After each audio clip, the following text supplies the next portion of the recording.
Hello everyone, स्वागत है आप सभी का जेन्युइन क्लासेज में। सभी प्यारे विद्यार्थियों को नमस्कार। राजस्थान पशु परिचर भर्ती 2024 की एक्सपेक्टेड कट ऑफ क्या रहेगी, इस पे हम चर्चा करेंगे। सभी फैक्ट को इसमें मैंने इंक्लूड किया है कि भाई जो पहली बार ये भर्ती हो रही है तो इसमें दोनों सेक्शन है। सब्जेक्ट में कौन सा डिफिकल्ट आ सकता है, कौन सा इजी आएगा। इसके अलावा आपके लगातार कमेंट भी आ रहे थे, सर एक टारगेट तो बता दो, एक लक्ष्य तो बता दो सर, यहाँ पर जो है जनरल की कट ऑफ कितनी रह सकती है, ओबीसी की कितनी रह सकती है, सर हम कैसे तैयारी करें। बहुत सारे आपके यहाँ पर कॉल मैसेज आते हैं, बहुत सारे सवाल भी हैं, तो मैंने सोचा एक प्रॉपर एक वीडियो बना देते हैं और वीडियो में सारी बातें यहाँ पर कर लेंगे। वैसे तो एग्जाम से पहले कट ऑफ बताना कोई औचित्य नहीं है, क्योंकि भाई एग्जाम से पहले आप कैसे बता सकते हैं जब पेपर ही नहीं है। लेकिन दोस्तों एक अनुमान तो रहता है, एक टारगेट तो रहता है। और हम जो बाकी की जो बातें हैं, क्योंकि इस बार काफी चेंजेस हुए हैं, राजस्थान कर्मचारी चयन बोर्ड हो, आरपीएससी डिपार्टमेंट हो। अब दोस्तों आपको जो है आपका पेपर आता है उसमें 5 ऑप्शन मिलते हैं, पहले 4 ही मिलते थे। अब आपको आंसर पता है तो भी तो गोला भरना है, और इसके अलावा दोस्तों नहीं पता है तो भी गोला भरना पड़ेगा।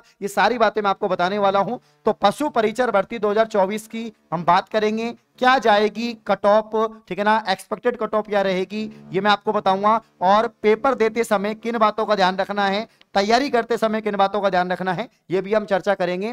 तो जो भी विद्यार्थी पशु परिचर की तैयारी कर रहे हैं, 17 लाख प्लस फॉर्म गए हैं, 5,934 पद हैं। अगर आप 17 लाख से 5,934 में आना चाहते हैं तो ये वीडियो जरूर देखें। आइए वीडियो को स्टार्ट करते हैं, ठीक है। तो यहां पर दोस्तों सबसे पहले मैं आपको बता देता हूं, जो अभी अपने राजस्थान में जितने भी एग्जाम्स हो रही हैं, कॉम्पिटिटिव एग्जाम्स हो रही हैं, चाहे वो कर्मचारी चयन बोर्ड करवा रहा हो, चाहे वो आरपीएससी करवा रहा हो, तो यहां पर अब पैटर्न बदल चुका है। पहले 4 ऑप्शन आते थे, अब 5 ऑप्शन आते हैं। पहले अगर आंसर आपको पता है तो गोला भरना पड़ता था, अब आंसर पता हो नहीं पता हो गोला तो भरना ही पड़ेगा। इसलिए आपको यहां पर जो है 10 मिनट ज्यादा भी मिलती हैं। अब देखिए दोस्तों, एक सवाल आपको दे देंगे कि अब परीक्षा में 5 विकल्प आएंगे। ये इस प्रकार से A B C D E 5 विकल्प होंगे। एक एग्जांपल से मैं आपको बताता हूं। यहां पर एक सवाल दे रखा है कि पाबू जी का मुख्य तीर्थ स्थल है, ठीक है ना, ठीकरिया गांव, जोधपुरिया गांव, कोल्लू गांव, पाचोता गांव या अनुत्तरित प्रसन। अगर आपको आंसर आता है, आपको आंसर आता है तो भैया आप लगा देंगे सर ये तो कोल्लू गांव हो जाएगा, हमें पता है, ठीक है। अब काफी बच्चे होंगे जिनको आंसर नहीं आता होगा, भाई हर सवाल का आंसर थोड़ी ना आता है। लेकिन अगर आंसर पता है तो सी पे गोला भरना पड़ेगा आपको, सी पे जो है आपकी ओएमआर सीट उसमें गोला भरना पड़ेगा।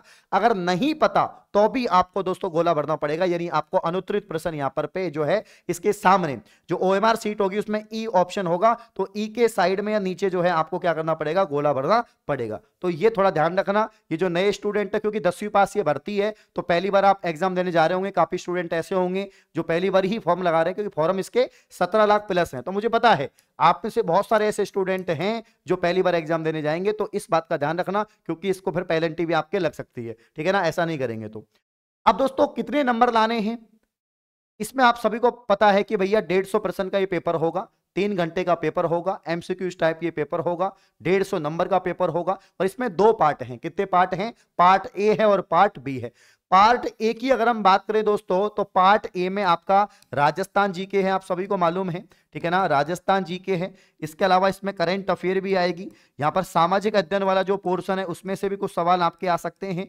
और इसके अलावा दोस्तों मैथ आएगी आपकी, मैथ मतलब गणित आएगी, ठीक है ना। और गणित के अलावा दोस्तों साइंस भी आएगी। क्या आएगी, साइंस आएगी। ये बात आपको ध्यान रखनी है, क्लियर है।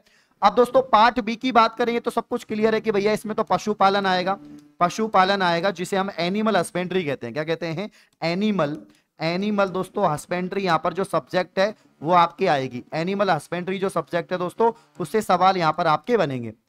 अब ये 45 का तो डिटेल सिलेबस भी इन्होंने दे रखा है, लेकिन जो इसका जो पार्ट ए है उसका डिटेल सिलेबस नहीं है, इतना दे रखा है कि सेकेंडरी लेवल तक का आ जाएगा।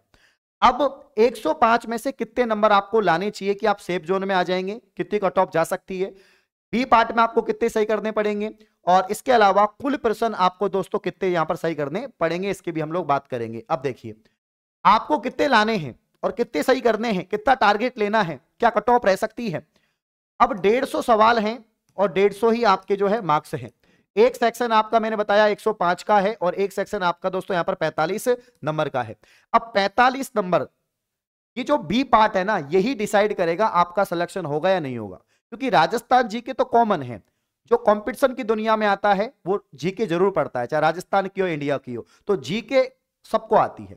और जीके वफादार सब्जेक्ट भी नहीं है, ये धोखेबाज है। क्योंकि जीके आप जितना पढ़ो उतना कम है, क्योंकि इसका कोई लिमिट नहीं है। आप हर चीज में कितना भी डीपली सवाल पूछ सकते हैं, किस भी टाइप से सवाल पूछ सकते हैं। तो वैसे आजकल कर्मचारी चयन बोर्ड पेपर आसान ही बना रहा है। अब तक जितने भी पेपर हुए हैं, जैसे कल संगणक का हुआ था, उससे पहले जो पेपर हुए हैं वो भी काफी आसान हुए हैं। तो जीके तो अब आसान पूछ रहे हैं, तो पेपर का लेवल तो आसान ही रहेगा। और थोड़ी बहुत कॉमन सेंस वाली बात है, कट ऑफ ज्यादा तब जाती है जब पेपर आसान होता है, और कट ऑफ कम कब जाती है जब पेपर टफ आता है, ये सबको मालूम है, ठीक है ना। तो यहां पर आपको ध्यान रखना है कि कम से कम 45 में से दोस्तों 45 में से आपको 30 सवाल तो किसी भी हालत में सही करने हैं, ठीक है ना। 30 सवाल तो आपके सही होने ही चाहिए, 30 तो आपको करना ही है। और 45 में से अगर आप 30 सवाल सही कर रहे हैं, इसका मतलब आपको बहुत अच्छे तरीके से, बहुत ही अच्छे तरीके से आपको बी पार्ट को तैयार करना है, कवर करना है। आप किसी भी फील्ड से आते हो, मुझे पता है आपको थोड़ा कठिनाई होगी, क्योंकि जो आर्ट्स बैकग्राउंड के स्टूडेंट हैं, जो कॉमर्स बैकग्राउंड के स्टूडेंट हैं, उन्हें नहीं पता, उन्होंने कभी जंतुओं के बारे में नहीं पढ़ा, उनको जंतुओं की टर्मोलॉजी नहीं पता कि भाई इसकी शब्दावली क्या है ना, सर्विंग क्या होता है, काविंग क्या होता है ना, ये सब कुछ भी नहीं पता उनको, है ना, बधियाकरण क्या होता है, ये सारी चीजें नहीं पता। तो भाई फिर भी अगर आप पढ़ेंगे, मेहनत करेंगे, तो 30 तो सही कर ही सकते हैं। और अगर हम बात करें दोस्तों पार्ट ए की, मैं कह रहा हूं पार्ट ए तो आपका आसानी आएगा, लेकिन इसमें भी दोस्तों पार्ट ए में भी जो साइंस मैथ में अच्छा करेगा वो अच्छा स्कोर कर सकता है। साइंस मैथ इसमें स्पेशल भूमिका निभाएगी, क्योंकि साइंस मैथ के अच्छे सवाल आने के चांसेस है। अब डिपेंड करेगा साइंस मैथ के कितने सवाल आते हैं, कि 15-15 सवाल आते हैं, 20-20 आते हैं, लेकिन आप जो है साइंस के तो ज्यादा आएंगे, 20-25 साइंस के मान लो और 15-20 आपके मैथ के मान लो, तो दोनों को मिलाकर 40-45 सवाल तो मान के चलिए आप, ठीक है। तो वो वाला पार्ट भी डिपेंड करेगा। बाकी जीके वाला 50-60 सवाल तो फिक्स है, जीके के आएंगे ही आएंगे। फिर भी 105 में से आप टारगेट लेकर चलोगे, 75 क्वेश्चन तो आपको सही करने ही करने हैं, 75 तो किसी भी हालत में आपको सही करने हैं, है ना। तो 105 में से आपको कितने करने हैं, 75 करने हैं। और यहां पर 45 में से कितने करने हैं दोस्तों, आपको यहां पर जो है 30 करने हैं। तो ये तो टोटल 150 आपके जो है प्रश्न हो गए। और यहां पर जो आप कर मतलब कि जो आपको सही करने का कोशिश करना है कि इतना तो मुझे सही करना है, इतना तो मुझे सही करना है, सही अटेम्प्ट करना है, सेफ अटेम्प्ट करना है। तो 5 ये हो गए आपके, और दोस्तों 10 ये हो गए, यानी 105। अब 105 प्रश्न का मतलब है दोस्तों 105 नंबर, क्योंकि प्रत्येक क्वेश्चन 1 नंबर का है। तो ये तो आपको टारगेट लेना ही है, ये टारगेट है। वैसे तो 60% 65% ही कट ऑफ रहेगी। अब 60% की बात करें तो 90 नंबर 90 क्वेश्चन पे आपके 60% हो जाती है ना। फिर भी आप कोशिश करें 105 से प्लस ही आप टारगेट लेके चलें, चाहे आप किसी भी कैटेगरी को। ज्यादा फर्क नहीं पड़ेगा, आजकल आप देख रहे हो ज्यादा फर्क नहीं पड़ रहा है भाई, ज्यादा फर्क नहीं पड़ रहा है, सबको मालूम है ना। चाहे आप जनरल कैटेगरी से हैं, आप ओबीसी से हैं, आप एससी से हैं, आप एसटी से हैं, आप चाहे नॉन टीएसपी हैं या टीएसपी हैं, ज्यादा डिफरेंस नहीं आ रहा। जब हाईकोर्ट एलडीसी का पेपर हुआ था, उसमें एससी की कट ऑफ ओबीसी से ज्यादा चली गई। ये सीईटी में आप देख लो क्या हुआ, है ना, जो 15 गुना की लिस्ट आई है। तो अब राजस्थान में वो वाली बात रही नहीं कि भाई आप कैटेगरी में कुछ ज्यादा डिफरेंस आएगा। ज्यादा अगर जनरल की यहां पर 105 जा रही है, तो हो सकता है कि एससी एसटी की जो है 95 में चली जाए, इतना ही फर्क पड़ेगा, 90 चली जाए, इससे ज्यादा डिफरेंस नहीं आएगा, इससे ज्यादा डिफरेंस नहीं आएगा। तो आप ये क्यों सोचते हो कि जनरल के हिसाब से तैयारी करनी है, एससी के हिसाब से तैयारी करनी है, एसटी के हिसाब से? भाई आप तो पूरा टारगेट लेके चलो ना, मैं तो जनरली फाइट करना है ना। अगर आप एससी एसटी के हो, किसी भी जो है आरक्षित वर्ग के हो, नॉन टीएसपी के हो, मतलब टीएसपी के हो या दिव्यांग हो, तो किसी प्रकार के स्टूडेंट हो, आप किसी भी कैटेगरी के हो, आपको टारगेट लेके चलना है कि मुझे तो 105 प्लस ही स्कोर करना है, बस यही टारगेट होना चाहिए अभी तो। बाकी कट ऑफ जाएगी जब देखेंगे। एक बात बताओ, आप ये सोच के तैयारी करोगे एससी को सोच के कि भाई मुझे तो 45 ही लाने हैं, सॉरी मेरे को तो 95 ही लाना है, तो भाई 95 लाना, मान लीजिए 100 चली गई कट ऑफ, तो फिर क्या करोगे? इसीलिए टारगेट बड़ा रखो, अभी रख सकते हो, समय भी बहुत है। सितंबर में एग्जाम है, कब से एग्जाम है आपकी? सितंबर में यहां पर आपकी एग्जाम है। इसीलिए हम आप सभी के लिए दोस्तों जो महाशिवरात्रि, जो महापैक ऑफर है महाशिवरात्रि उपलक्ष्य में, ठीक है ना, 95% हमने ऑफ दे रखा है, ओनली 399। पूरे राजस्थान में आप दोस्तों जितने भी पशु परिचर की तैयारी करवा रहे हैं, उन सबका भी कोर्स एक बार जो है देख लेना आप, ठीक है ना, और अपना भी देख लेना, और मतलब एक तरह से देख लेना आप लोग। 399 में दोनों सेक्शन हम कवर कर रहे हैं, section A B, section B भी। ये दोस्तों लाइव भी बैच है, ये रिकॉर्डेड भी बैच है, ठीक है ना। और इसके अलावा इसमें आपको पीडीएफ, पैनल की जो पीडीएफ होती हैं, जो आपको शॉर्ट नोट्स या नोट्स हैंड रिटन्स होते हैं, और इसके अलावा टेस्ट सीरीज भी आपको दी जा रही है। ये सारी चीजें आपको 1 साल की वैधता के साथ में मिल रही है। लेकिन ये जो ऑफर है, वैसे अपना जो कोर्स है वो 499 का है, लेकिन ये ऑफर में आपको मिलेगा ओनली 9 मार्च तक। तो किसका इंतजार कर रहे हो? 17 लाख से मुकाबला है आपका, थोड़े बहुत स्टूडेंट से नहीं है ना। और मेरी बात हमेशा ध्यान रखना कि अगर हमें किसी चीज में इन्वेस्ट करना चाहिए ना तो वो है एजुकेशन, क्योंकि अगर आप एजुकेशन में इन्वेस्ट करोगे ना तो बेनिफिट मिलेगा ही मिलेगा।